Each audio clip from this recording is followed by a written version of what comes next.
अस्सलामुअलैकुम। तो दोस्तों, ये हमारा ग्राफ्स ऑफ लीनियर इक्वेशन का दूसरा लेक्चर होगा। इस लेक्चर में हम graphs of different types of linear equations को जानेंगे और इसके अलावा हम जानेंगे कि सॉल्यूशंस ऑफ इक्वेशंस क्या होते हैं और लास्ट में हम जानेंगे कि कुछ क्वेश्चंस जो मैंने यहाँ पे आपके लिए रखे हैं, इन क्वेश्चंस को सिंपलीफाई करेंगे और कुछ क्वेश्चंस को आपके होमवर्क के लिए रखेंगे। इनका आंसर आप फिर कमेंट सेक्शन में दोगे, ठीक है। तो चलो स्टार्टिंग करते हैं ग्राफ्स ऑफ लीनियर इक्वेशन से, ठीक है। तो ग्राफ मैंने आपको बोला था पिछले लेक्चर में कि ग्राफ क्या होता है। अब हम एक किसी भी इक्वेशन का अगर हमें ग्राफ बनाना होगा तो उसका ग्राफ हम कैसे बनाएंगे, तो उसके लिए सबसे पहले आपको क्या करना है। सबसे पहले पिछले लेक्चर्स में मैंने आपको बोला था कि ये जो है ना, ये यहां पे ये प्लेन है। प्लेन एक फ्लैट सरफेस होती है जिसको हम एक्सटेंड कर सकते हैं, मतलब हर एक डायरेक्शन में। इस डायरेक्शन में भी एक्सटेंड कर सकते हैं, इस डायरेक्शन में भी एक्सटेंड, इस डायरेक्शन में भी एक्सटेंड। अब अगर मैंने इसी प्लेन पे एक वर्टिकल लाइन डाली और अगर मैंने इसी पे एक हॉरिजॉन्टल लाइन डाली और ये दोनों लाइंस आपस में अगर म्यूचुअली परपेंडिकुलर है, जहां पे ये मीट करती है वहां पे ये 90 डिग्री का एंगल बनाती है, ठीक है। तो अब ये जो हॉरिजॉन्टल लाइन, इसको हम यहां पे एक्स एक्सिस का नाम देंगे। वर्टिकल लाइन ये हो गई वाई एक्सिस। अब ये जो अभी तक प्लेन थी ना, सिंपली प्लेन, ये अब प्लेन नहीं रही, ये अब कार्टेशियन प्लेन बन जाएगी। Cartesian plane, Cartesian plane. क्योंकि हमें क्या करना है, हमें ग्राफ देखना है in different types of linear equations का। तो ग्राफ बनाने के लिए आपको सबसे पहले कार्टेशियन प्लेन पता होना चाहिए। अब ये कार्टेशियन प्लेन क्या होता है, ये सिंपली एक प्लेन होता है जहां पे हमने क्या किया, वो प्लेन जहां पे हम किसी भी पॉइंट, किसी भी ऑब्जेक्ट को लोकेट कर सकते हैं, उसकी पोजीशन हम वहां पे क्या लोकेट कर सकते हैं, किसी भी ऑब्जेक्ट या पॉइंट की पोजीशन। ऑब्जेक्ट मकान भी हो सकता है, कोई पर्सन भी हो सकता है, एरोप्लेन भी हो सकता है, तो उसकी पोजीशन हम लोकेट कर सकते हैं इसी कार्टेशियन प्लेन की मदद से। तो कार्टेशियन प्लेन मैंने कैसे बनाई, मैंने एक हॉरिजॉन्टल लाइन डाली, एक वर्टिकल लाइन डाली, लेकिन दोनों म्यूचुअली परपेंडिकुलर। अब ये जो हॉरिजॉन्टल लाइन, इसको क्या कहते हैं, इसको दोस्तों एक्स एक्सिस कहते हैं, और ये जो वर्टिकल लाइन ये आपकी वाई एक्सिस होती है, ठीक है। जहां पे इन्होंने मीट किया इसको ओरिजिन कहते हैं, इसको हम ओ से रिप्रेजेंट करते हैं। और इसके बाद आपको याद रखना है कि हम यहां पे दूसरा कलर यूज करेंगे। यहां पे आपको याद रखना है कि ये जो प्लेन थी ना अभी तक, प्लेन, इस हॉरिजॉन्टल लाइन और इस वर्टिकल लाइन ने इस प्लेन को 4 इक्वल पार्ट्स में डिवाइड किया। 4 इक्वल पार्ट्स, 1 2 3 4, और हर एक पार्ट को दोस्तों, हर एक पार्ट को क्वाड्रेंट कहते हैं। क्वाड्रेंट कहते हैं हर एक पार्ट को। तो ये आपका पहला क्वाड्रेंट, ये दूसरा क्वाड्रेंट, ये तीसरा क्वाड्रेंट, ये चौथा क्वाड्रेंट, ठीक है। अब ये जो एक्स एक्सिस क्या होती है, ये एक्स एक्सिस ये एक सिंपली एक लाइन होती है। अब ये जो ऑरिजिन है ना, ऑरिजिन जिसको मैंने 0 रखा, इस 0 के राइट साइड में पॉजिटिव नंबर्स होते हैं। जैसे यहां पे 1 है, यहां पे 2 है, 3 है, 4 है, डैश डैश डैश। ऐसे इसके लेफ्ट साइड में नेगेटिव नंबर्स होते हैं, जैसे -1, -2, -3, -4।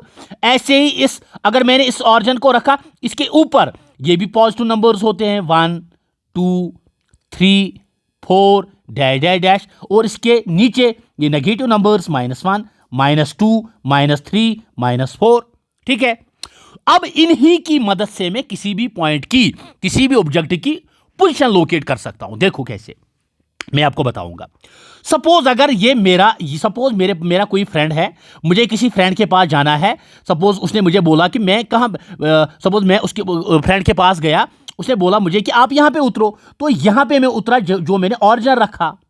अब उसने मुझे बोला कि मैंने उसको बोला कि मुझे बताओ कि मुझे कहां जाना है। उसने बोला कि आप एक काम करो, आप राइट साइड में 300 मीटर जाओ। ये हो गए 100 मीटर, 200, 300 मीटर, ठीक है। मैं यहां पहुंचा, उसके बाद मैंने उसको बोला अब मुझे कहां जाना है। उसने बोला कि आप ऊपर, अब ये जो गली जा रही है ऊपर की तरफ ऐसे मतलब वर्टिकल डायरेक्शन में आप 200 मीटर जाओ इसकी तरफ। तो मैं ये हो गया 100, ये 200। जब मैं यहां पहुंचा, ये उसकी पोजीशन थी, ये उसका मकान था, वो मेरा वेट कर रहा था यहां पे, ठीक है। तो इसकी पोजीशन लोकेट करने के लिए मैंने क्या किया, मैंने हॉरिजॉन्टली क्या किया, एक सेकंड में दूसरा कलर यूज करूंगा यहां पे।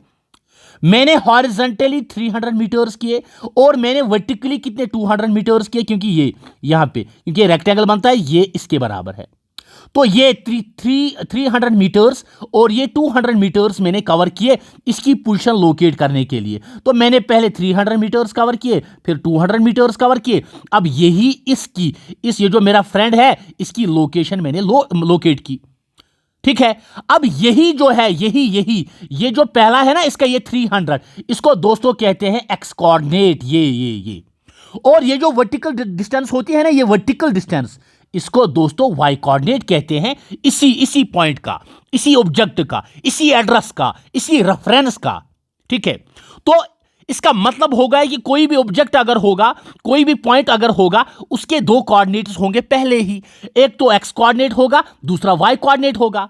तो एक्स कोऑर्डिनेट होता क्या है, एक्स कोऑर्डिनेट दोस्तों क्या होता है, एक्स कोऑर्डिनेट होता है किसी भी ऑब्जेक्ट की क्या, हॉरिजॉन्टल डिस्टेंस होती है। लेकिन कहां से हॉरिजॉन्टल डिस्टेंस, लेकिन कहां से, फ्रॉम वाई एक्सिस से हॉरिजॉन्टल डिस्टेंस। और वाई कोऑर्डिनेट क्या होता है, ये वाई कोऑर्डिनेट जैसे यहां पे ये वाई कोऑर्डिनेट, ये वाला मैंने लिया, ये क्या होती है, ये होती है वर्टिकल डिस्टेंस। क्या होती है, वर्टिकल डिस्टेंस होती है क्या, वाई कोऑर्डिनेट होती है वर्टिकल डिस्टेंस, ये वाला। लेकिन कहां से, लेकिन एक्स एक्सिस से, ठीक है। अब आपको खाली 2 पॉइंट याद रखने हैं कि कोई भी ऑब्जेक्ट अगर होगा, यहां पे कोई ऑब्जेक्ट है, ये वाला ऑब्जेक्ट है, इसकी पोजीशन लोकेट करने के लिए मुझे ऑरिजिन से जाना है यहां तक 4, और यहां से 4 से ऊपर जाना है कितना, 2। तो मैं इसकी पोजीशन लोकेट कर सकता हूं। तो इसकी पोजीशन लोकेट करने के लिए मैंने हॉरिजॉन्टली 400 मीटर्स किए और मैंने वर्टिकली 200 मीटर्स किए। तो ये 400 कामा 200, ये 400 कामा 200 इसकी पोजीशन हो गई। क्या हो गई, इसकी पोजीशन लोकेट मैंने की। तो एक्स कोऑर्डिनेट होता है किसी भी पॉइंट की हॉरिजॉन्टल डिस्टेंस, वाई कोऑर्डिनेट क्या होता है, किसी भी पॉइंट की वर्टिकल डिस्टेंस। हॉरिजॉन्टल डिस्टेंस कहां से, वाई एक्सिस से, और वर्टिकल डिस्टेंस कहां से, एक्स एक्सिस से। ये उसके कोऑर्डिनेट्स होते हैं। क्योंकि जब तक हमें ये कोऑर्डिनेट्स पता नहीं होंगे, जब तक हमें ग्राफ पता नहीं होगा, हम तब तक लीनियर इक्वेशन का ग्राफ ड्रा कर ही नहीं सकते। तो इसीलिए मैंने आपको यहां पे बोला। अब देखो यहां पे इसके बाद हम जाएंगे कहां, अब मैं आपको बताऊंगा कि डिफरेंट, इसको अगर आप इसका स्क्रीनशॉट लोगे, मैं इसको इरेज करूंगा, ठीक है। चलो इरेज करते हैं। देखो अब मैंने आपको बोला कि ये मैंने वर्टिकल लाइन डाली, ये हमने हॉरिजॉन्टल लाइन डाली, लेकिन म्यूचुअली परपेंडिकुलर, ये हो गया ऑरिजिन। अब ये तो पहला क्वाड्रेंट है, ये दूसरा क्वाड्रेंट है, ये तीसरा क्वाड्रेंट है, ये फोर्थ क्वाड्रेंट है। इस साइड में पॉजिटिव नंबर्स, दूसरा कलर लेंगे यहां पे, ये हो गए पॉजिटिव नंबर्स, यहां पे इस साइड में नेगेटिव, यहां ऊपर पॉजिटिव, नीचे नेगेटिव। अब मुझे बताओ कि इस एक्स एक्सिस और इस वाई एक्सिस ने इस प्लेन को 4 क्वाड्रेंट्स में डिवाइड किया।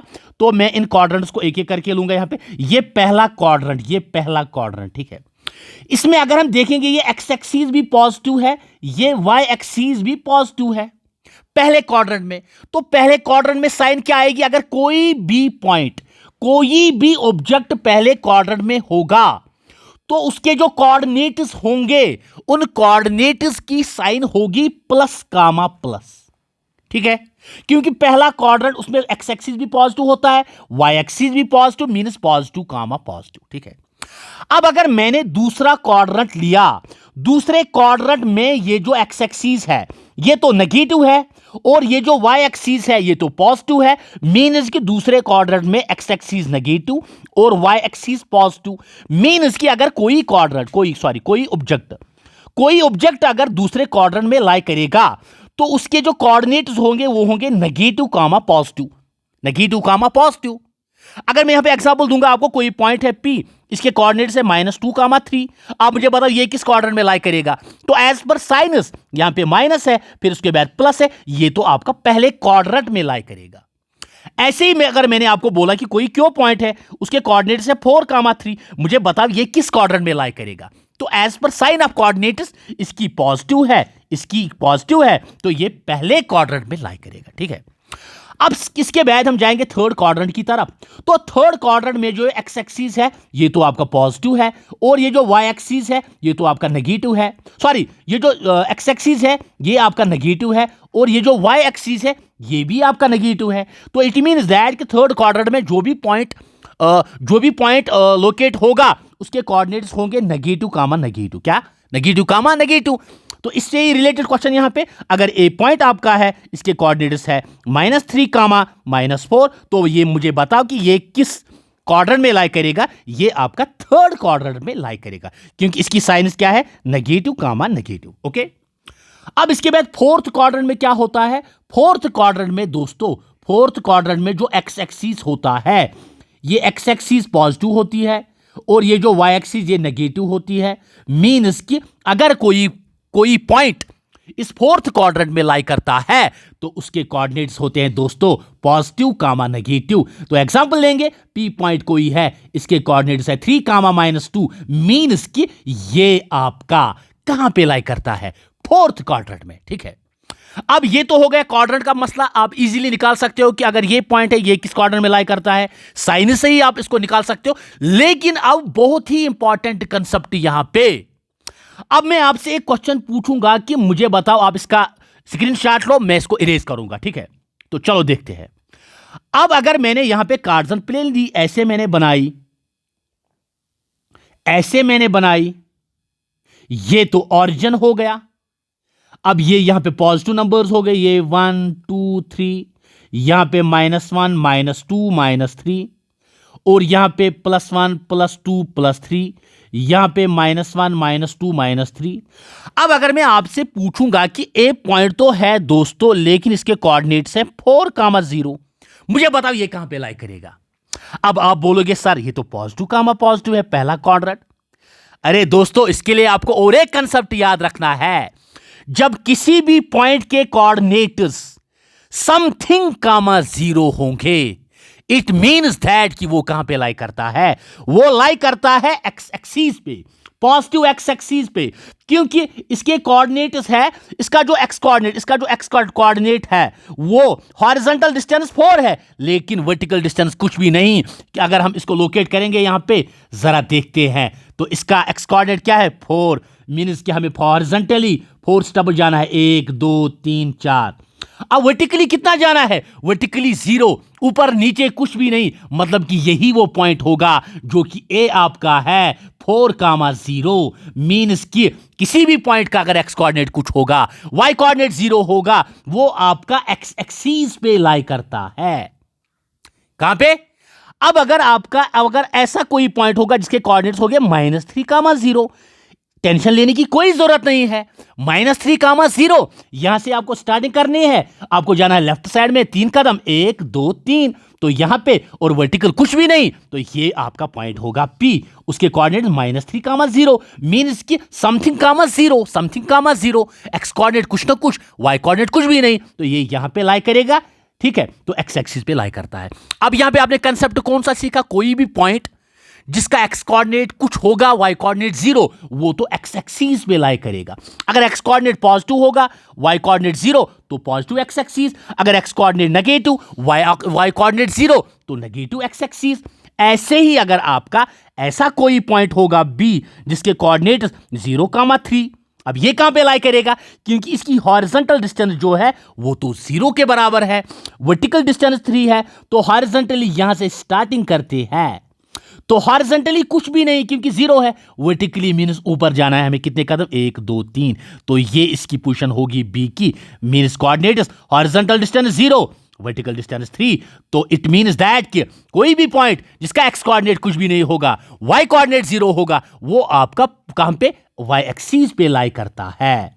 ऐसे ही अगर C पॉइंट 0 कामा -2, तो कुछ भी नहीं करना है, ऑरिजिन से जाना है, वर्टिकल डिस्टेंस कितना? -2 कदम, 1 2, तो यहां पे आएगा क्योंकि हॉरिजॉन्टल डिस्टेंस कुछ भी नहीं है, तो ये होगी C की पोजीशन 0 कामा -2। अब यहां पे हमने वाई एक्सिस के लिए और 2 कंसेप्ट सीखे। कोई भी पॉइंट जिसके कोऑर्डिनेट्स कुछ भी नहीं कामा समथिंग होंगे, वो आपका पॉजिटिव वाई एक्सिस पे लाई करेगा, और वो पॉइंट जिसके कोऑर्डिनेट्स कुछ भी नहीं लेकिन क्या माइनस समथिंग, वो आपका नेगेटिव वाई एक्सिस पे लाई करेगा। ठीक है, तो ये मैंने आपको यहां पे कंसेप्ट सिखाया। अब अगर मैं आपसे क्वेश्चन पूछूंगा कि यहां पे कोई आर पॉइंट है जिसके कोऑर्डिनेट्स है 0,0, वो मुझे पता कहां पे लाई करता है। वो तो दोस्तों अब जब आपने यहां से स्टार्टिंग की, मीन्स की हॉरिजॉन्टल डिस्टेंस भी कुछ भी नहीं, वर्टिकल डिस्टेंस भी कुछ भी नहीं, मीन्स की वो पॉइंट कहां पे लाई करेगा, वो ऑरिजिन पे लाई करेगा। कहां पे?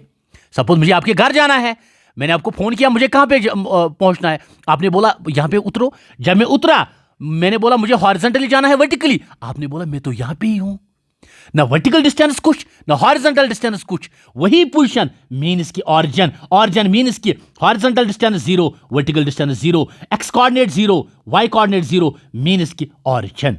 तो ऑरिजिन पे कोऑर्डिनेट्स क्या होते हैं? 0,0। एक्स एक्सिस पे अगर कोई पॉइंट लाई करेगा समथिंग कामा 0, वाई एक्सिस पे 0 comma something, negative x axis negative x axis अगर होगी तो नेगेटिव वैल्यू कामा 0। ठीक है, नेगेटिव वाई एक्सिस तो 0 कामा नेगेटिव वैल्यू। ठीक है, तो ये था क्वाड्रेंट का मसला। अब इसके बाद हम जाएंगे ग्राफ तो हो गया, ग्राफ कैसे लोकेट करना है देखो। अब इसके बाद हम क्या करेंगे, इसके बाद नेक्स्ट कंसेप्ट क्या है, उसके पहले आप इसको इरेज करो, मैं नेक्स्ट कंसेप्ट आपको सिखाऊंगा।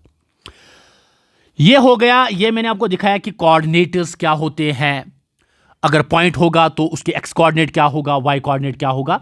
अब हम जाएंगे कहां? अब हम देखेंगे कि लीनियर इक्वेशन का ग्राफ क्या होता है। देखो, सबसे पहले लीनियर इक्वेशन इन वन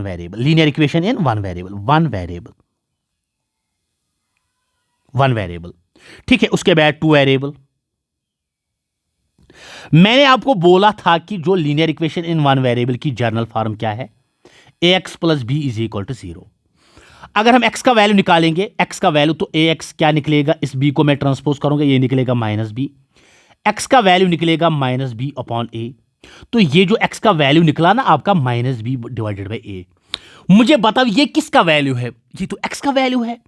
तो अब अगर मुझे इसको इस कार्टेशियन प्लेन में अगर मुझे इसको क्या करना है, लोकेट, ये हो गया ऑरिजिन, ये हो गया x एक्सिस, ये हो गया y एक्सिस।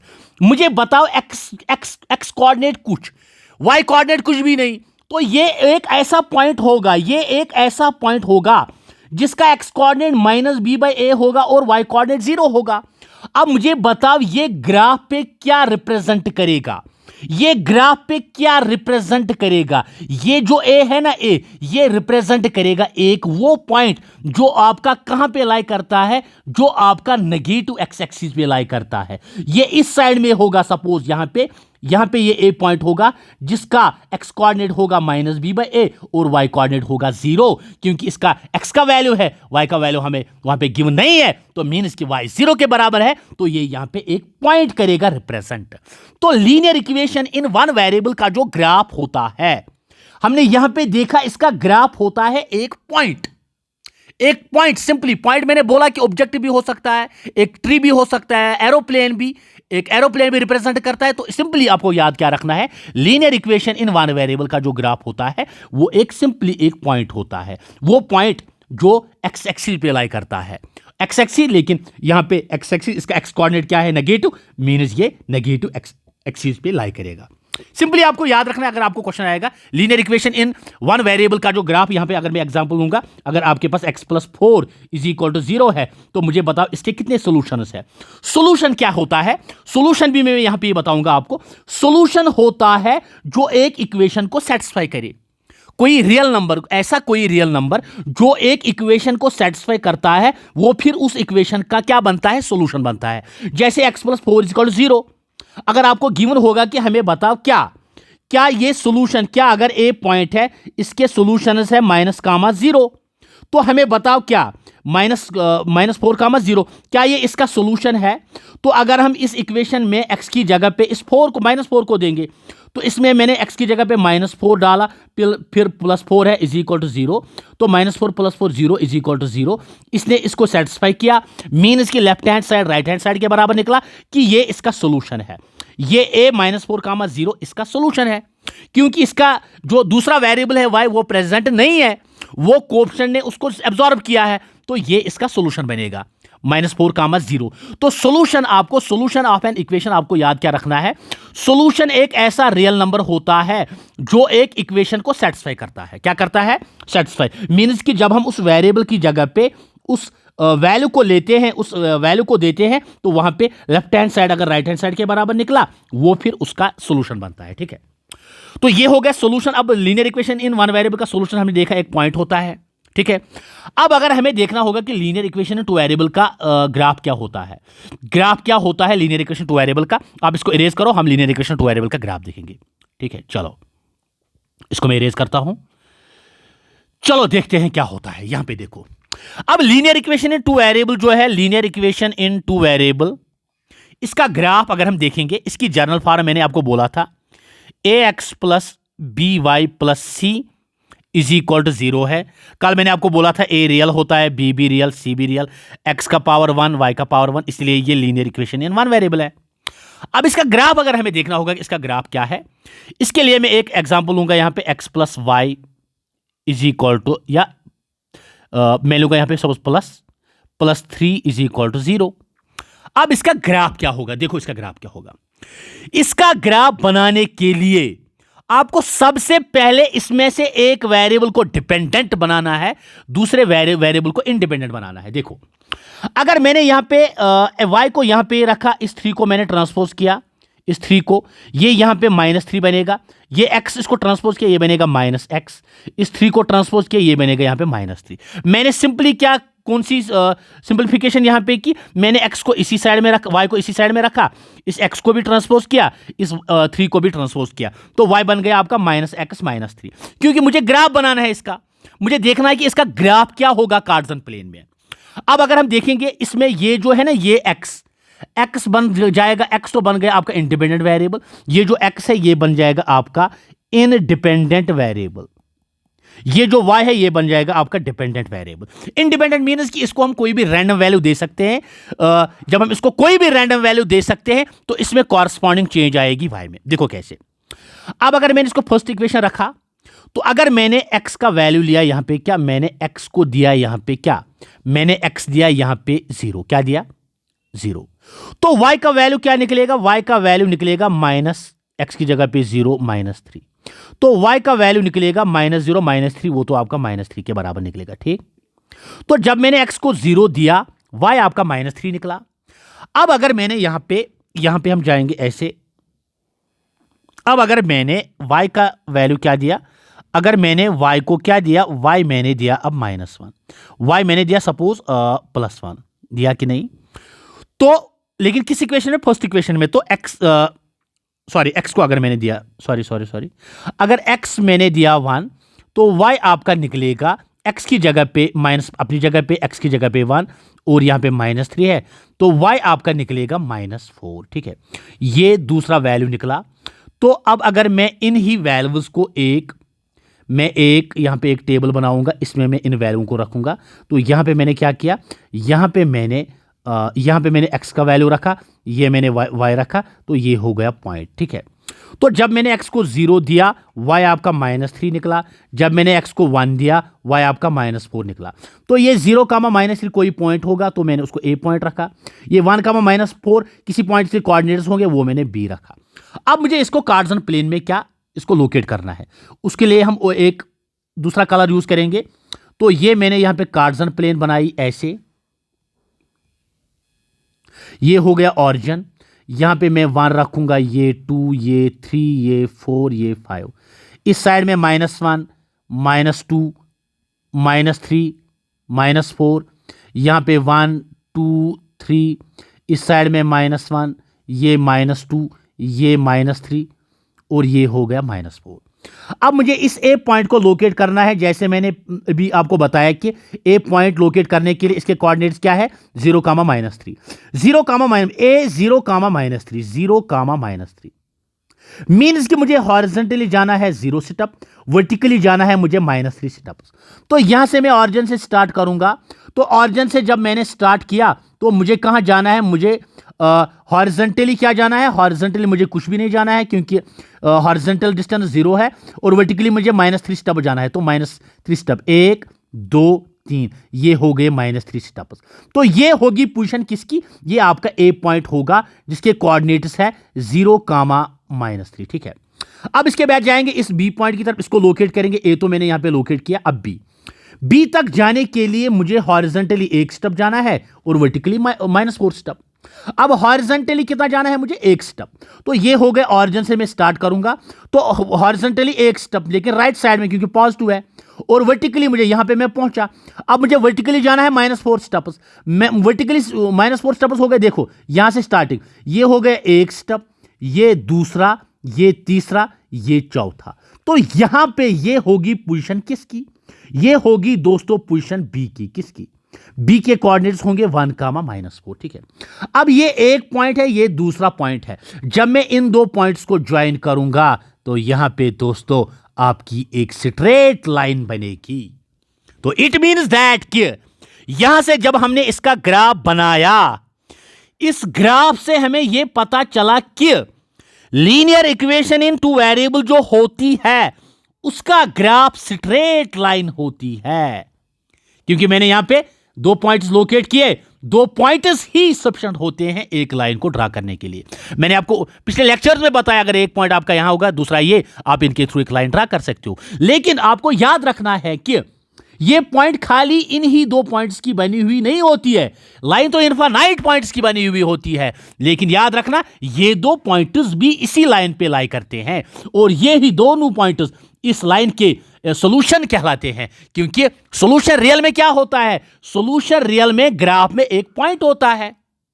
अगर उस पॉइंट ने उस इक्वेशन को सेटिस्फाई किया, वो पॉइंट फिर उस इक्वेशन का सॉल्यूशन बनता है। जैसे मैंने ये ए 0, -3, बी 1, -4, देखो ये इसको सेटिस्फाई करेगा कि नहीं। अगर मैंने ए की जगह पे यहाँ पे इसमें अगर मैंने एक्स की जगह पे यहाँ पे 0 दिया और प्लस वाई की जगह पे क्या दिया, -3 दिया, -3 दिया, वाई की जगह पे -3, और आपका +3 है इज इक्वल टू 0, तो +3 और -3 0, 0, तो इसने इसको सेटिस्फाई किया। ऐसे ही ये भी इसको सेटिस्फाई करेगी। कैसे, अगर हम यहां पे लेंगे तो x की जगह पे मुझे क्या देना है, x की जगह पे मुझे देना है 1 प्लस, और प्लस y की जगह पे मुझे क्या देना है, y की जगह पे मुझे -4 देना है, और यहां पे +3 है साइड में, +3 इज इक्वल टू 0, तो 1 प्लस माइनस हो गया -4 + 3 इज इक्वल टू 0, तो 3 और 1 हो गया 4, -4 इज इक्वल टू 0, तो 4 - 4 0 इज इक्वल टू 0, मीन्स कि ये भी इसका सोल्यूशन होगा। तो सोल्यूशन क्या होता है, रियल में एक पॉइंट होता है जो एक इक्वेशन को सेटिस्फाई करता है। ठीक है, तो अब हमने इसमें जाना कि जो लीनियर इक्वेशन इन 2 वेरिएबल होती है उसका ग्राफ स्ट्रेट लाइन होता है। ठीक है, तो आप इसको स्क्रीनशॉट ले लो इसका, मैं इसको इरेज करता हूं। चलो ठीक है, अब ये हो गया लीनियर इक्वेशन। ठीक है, लीनियर इक्वेशन टू वेरिएबल का ग्राफ हमने देखा, क्या है, स्ट्रेट लाइन है।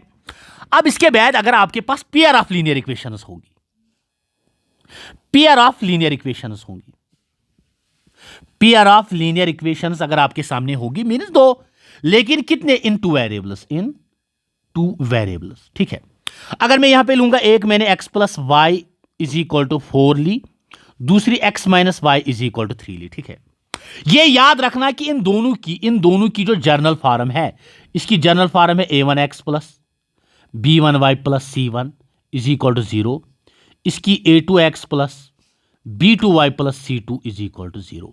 ये इनकी जर्नल फॉर्म है। जर्नल फॉर्म मीन्स कि हम इनको इस फॉर्मेट में एक्सप्रेस कर सकते हैं। ठीक है, इनकी जर्नल फॉर्म है। अब ये जो a1 a2 b1 b2, देखो यहां पे ये जो a1 है ना, a1 ये है कोएफिशिएंट ऑफ x, b1 हो गया कोएफिशिएंट रियल में एक कांस्टेंट होता है, लेकिन जब वो कॉम्बिनेशन होगा ना वेरिएबल के अटैचमेंट में, तो वहां पे उसको फिर कोएफिशिएंट कहते हैं। कोएफिशिएंट सिंपली एक कांस्टेंट होता है, याद रखना। ये b1 ये हो गया c1, ये a2 coefficient of x, b2 coefficient of y और c2 हो गया कांस्टेंट। ठीक है, अब ये 2 इक्वेशंस अगर मैंने यहां पे ली, अभी हमने देखा अगर ये इक्वेशन इसका ग्राफ स्ट्रेट लाइन होगा, इसका भी ग्राफ स्ट्रेट लाइन होगा। अब अगर हमें देखना होगा, हमें पेयर ऑफ लीनियर इक्वेशंस के बारे में देखना है कि ग्राफ क्या होता है। अगर इन दोनों इक्वेशनों का ग्राफ अगर इंटरसेक्टिंग होगा, किस केस में इंटरसेक्टिंग होगा, ग्राफ बनाने के बगैर आपको ग्राफ नहीं बनाना है, आपको थोड़ी टाइम मिलेगा एग्जाम में कि आप ग्राफ बनाओ। आपको ग्राफ नहीं बनाना है, आपको वहां पे इक्वेशंस दी गई होगी, आपको खाली बताना होगा कि इनका ग्राफ किस टाइप का है। तो इनका ग्राफ किस टाइप का होगा, आप कैसे निकाल सकते हो? देखो मैं आपको मतलब इन्हीं रेशो के थ्रू बता सकता हूं। अगर इन दो इक्वेशंस में अगर किसी जगह आपको ऐसा स्टेटमेंट दिखे, a1/a2 अगर नहीं बराबर होगा b1/b2, तो उस केस में यूनिक सॉल्यूशन एग्जिस्ट होता है। यूनिक सॉल्यूशन मीन्स कि इसका जो ग्राफ होगा स्ट्रेट लाइन, इसका जो ग्राफ होगा स्ट्रेट लाइन, इन दोनों का ग्राफ एक पॉइंट पे इंटरसेक्ट करेगा, पी पॉइंट पे। वो पी पॉइंट इनका कॉमन पॉइंट होगा। कॉमन पॉइंट मीन्स कि यूनिक सॉल्यूशन, एक इंटरसेक्टिंग पॉइंट इनका। अब आपको ग्राफ बनाने की जरूरत नहीं है, आपको खाली रेशो के थ्रू ही कैलकुलेट करना है। अगर हम यहां पे देखेंगे इस इक्वेशन में, अगर मैं देखूंगा कि x का कोएफिशिएंट क्या है, x जिसका कोएफिशिएंट कुछ नहीं होता उसका 1 होता है, y का कोएफिशिएंट 1, यहां पे x का कोएफिशिएंट 1, यहां पे y का कोएफिशिएंट क्या है, यहां पे दोस्तों y का कोएफिशिएंट -1 है। तो अब अगर हम a1 की जगह पे देखेंगे कि a1 क्या है, इसमें a1 तो इसमें क्या है, a1 तो हो गया 1, और b1 क्या है, b1 तो हो गया 1, और a2 क्या है, a2 तो हो गया आपका 1, और b2 क्या है, b2 तो दोस्तों आपका हो गया -1। अब अगर मैं रेशो निकालूंगा, a1 तो 1 है, b1 तो a2 तो 1 है। अब b1 तो 1 है, b2 तो -1 है, मीन्स कि a1/a2 1/1 हो गया 1, 1/-1 हो गया क्या, -1। तो 1 -1 के बराबर नहीं है, मीन्स कि इनके बीच में यूनिक सॉल्यूशन एग्जिस्ट होता है। मीन्स कि इनका जो ग्राफ होगा वो इंटरसेक्टिंग होगा, वो एक पॉइंट पे ही इंटरसेक्ट करेगा। ठीक है, तो ये हो गया यूनिक सॉल्यूशन का मसला। अब मैं इसको इरेज करता हूं, अब जाएंगे हम कहां, इनफाइनाइट मेनी सॉल्यूशंस की तरफ। चलो इरेज करते हैं इसको। देखो अब यहां पे अगर मैंने, ये हो गया यूनिक सॉल्यूशन का मसला। यूनिक सॉल्यूशन मैंने आपको बोला, यूनिक सॉल्यूशन कब, जब आपका a1/a2 बराबर नहीं होगा b1/b2, तो उस केस में यूनिक सॉल्यूशन। और ग्राफ क्या होगा, ग्राफ होगा इंटरसेक्टिंग, मीन्स कि एक कॉमन पॉइंट। ओके ठीक है। अब इसके बाद अगर आपके सामने ऐसा स्टेटमेंट अराइज होगा, अगर किसी जगह आपको a1/a2 ये बराबर होगा b1/b2, ये बराबर होगा c1/c2, तो उस केस में दोस्तों इनफाइनाइट मेनी सॉल्यूशंस एग्जिस्ट होते हैं। और जो ग्राफ होता है कोइंसिडेंट, मतलब कि अगर ये ए बी लाइन है, इसी पे दोस्तों और एक लाइन लाई करेगी, मीन्स उस लाइन का नाम क्या है, उसका नाम है सी डी। तो जो पॉइंट्स ए बी लाइन के हैं वही कॉमन पॉइंट सी डी के भी है। तो आपको पता है कि लाइन किन पॉइंट्स की बनी हुई होती है, इनफाइनाइट पॉइंट्स की। तो वो इनफाइनाइट पॉइंट्स किसके सॉल्यूशंस, ए बी लाइन के, और वही किसके सॉल्यूशंस, सी डी लाइन के भी। तो कॉमन पॉइंट्स कितने, इनफाइनाइट। तो इनफाइनाइट कॉमन पॉइंट्स मींस कि इनफाइनाइट मनी सॉल्यूशंस। अब अगर हम एग्जांपल लेंगे यहां पे, तो एग्जांपल आपके सामने ये वाली है। अगर मैंने 4x लिया, यहां पे मैंने 6y लिया, मैंने यहां पे 8 लिया इज इक्वल टू 0, और मैंने यहां पे क्या लिया, 2x लिया, यहां पे प्लस 3y लिया, यहां पे प्लस 4 लिया, यहां पे इज इक्वल टू 0।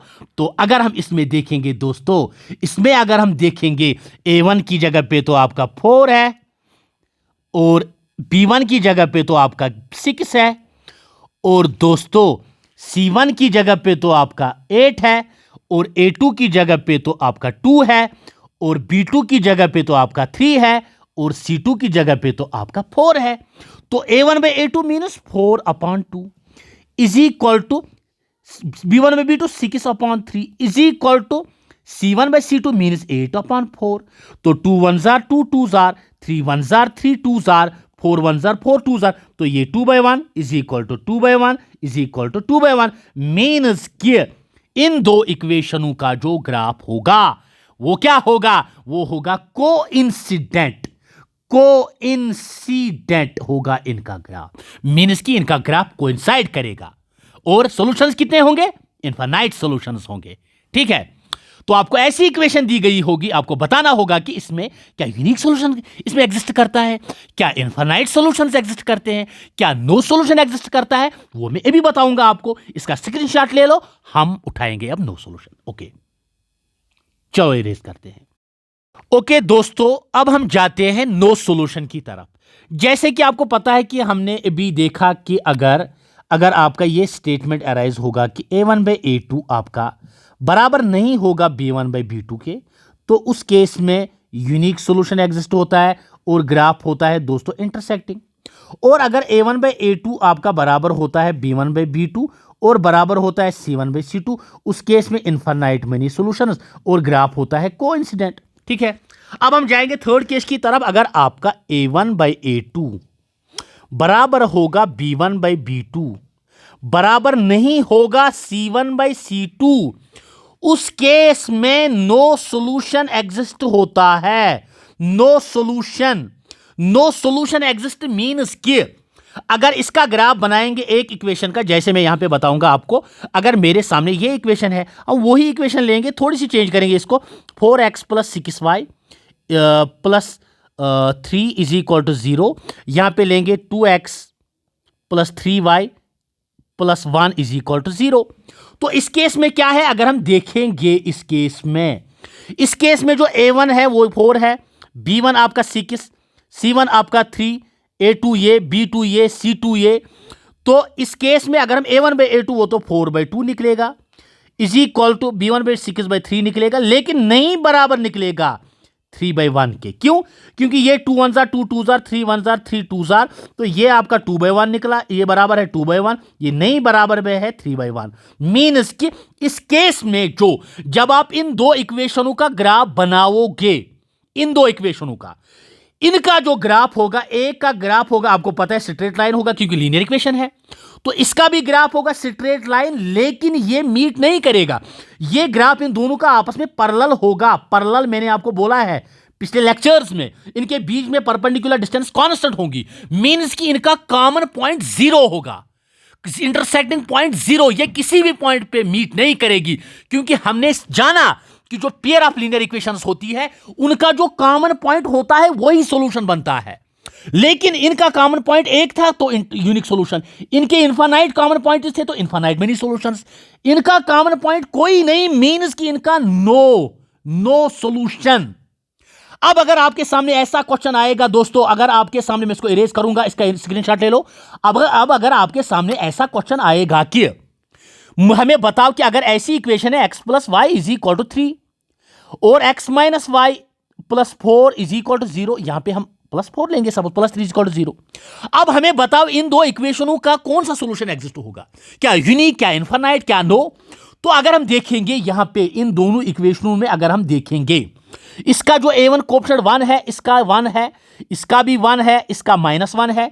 तो अगर हम a1 बाई a2 निकालेंगे, a1 बाई a2 क्या है, a1 बाई a2 है 1 बाई 1 मीनस 1। अगर हम b1 बाई b2 निकालेंगे तो वो है 1 बाई 1 मीनस 1। तो अगर हम 1 बाई -1 है, 1 बाई -1 क्योंकि इसका कोएफिशिएंट -1 है, तो वो निकलेगा -1। तो यहां से ही हमें क्या डिसाइड हुआ कि a1 बाई a2 नहीं बराबर है b1 बाई b2, मीनस कि इनके बीच में यूनिक सॉल्यूशन एग्जिस्ट होगा। ऐसे ही अगर आपके सामने अब ऐसा क्वेश्चन आएगा कि हमें बताओ इन दो इक्वेशनों का, ऐसे 4x plus 8y plus 2 is equal to 0, और यहां पे होगा 2x plus 4y plus 1 is equal to 0। हमें बताओ इनका ग्राफ क्या, इनका कौन सा सॉल्यूशन एग्जिस्ट होगा। तो अगर हम इसमें देखेंगे a1 बाई a2 मीनस 4 बाई 2, वो तो आपका 2 बाई 1 के बराबर, कसर जब उतारेंगे हम। तो यहां पे अगर हम b1 बाई b2 निकालेंगे, b1 बाई b2, तो वो आपका किसके बराबर है, 8 बाई 4, तो वो आपका 2 बाई 1 के बराबर है। और अगर इसके बाद हमने c1 बाई c2 निकाला तो वो आपका क्या है, 2 बाई 1। क्लियर है कि नहीं। तो इट मीन्स दैट कि यहां पे a1 बाई a2 आपका बराबर निकला b1 बाई b2, बराबर निकला c1 बाई c2, मीन्स कि इनके बीच में इनफाइनाइट सॉल्यूशंस एग्जिस्ट होते हैं। ठीक है, तो ऐसे ही बहुत सारे क्वेश्चंस आपके लिए होमवर्क के लिए मैंने रखे हैं नीचे, उनको आप कमेंट सेक्शन में उनका आंसर बोलोगे। तो अब हम जाएंगे और एक कंसेप्ट की तरफ, दैट इज वैल्यू ऑफ के। देखो इसको मैं इरेज करूंगा, सबसे पहले ये इरेज हो गया ऐसे। अब के का वैल्यू देखो, अब अगर मैंने आपके सामने ऐसा कोई क्वेश्चन रखा, मैंने बोला कि x प्लस वाई या x plus 3y, x plus y minus k is equal to 0। ठीक है, ये आपके सामने एक इक्वेशन है। इस इक्वेशन का सॉल्यूशन है कोई a का वैल्यू क्या है, 2, 3। आपको k का वैल्यू निकालना है। ठीक है, इस इक्वेशन में। तो ये इसका सॉल्यूशन मीन्स कि जब हम x की जगह पे 2 को देंगे, y की जगह पे 3 को देंगे, ये इसको सेटिस्फाई करेगा। तो अब अगर मैंने x की जगह पे क्या दिया 2, y की जगह पे अगर मैंने 3 दिया minus k is equal to 0, तो 2 प्लस 3 हो गया 5 minus k is equal to 0। तो k को ट्रांसपोज करेंगे 5 इज इक्वल टू k, तो k का वैल्यू क्या निकला, k का वैल्यू आपका 5 निकला। ठीक है, तो ये था k से वैल्यू रिलेटेड क्वेश्चन। तो अब इसके बाद अब आपके क्वेश्चन जो नीचे मैंने रखे हैं, देखो ये क्वेश्चंस बहुत ही आसान है। आप इन सब क्वेश्चंस ये आपके होमवर्क के लिए रखेंगे, आप इनको एक एक करके सिंपलीफाई करोगे। जो क्वेश्चंस आपको नहीं आएंगे वो आप कमेंट सेक्शन में उनको मतलब कमेंट सेक्शन वो आप कमेंट सेक्शन में वो मेंशन करोगे कि ये क्वेश्चंस हमें नहीं आए। जो क्वेश्चंस आएंगे उनके आंसर्स आप कमेंट सेक्शन में बोलोगे। ओके, अल्लाह हाफिज।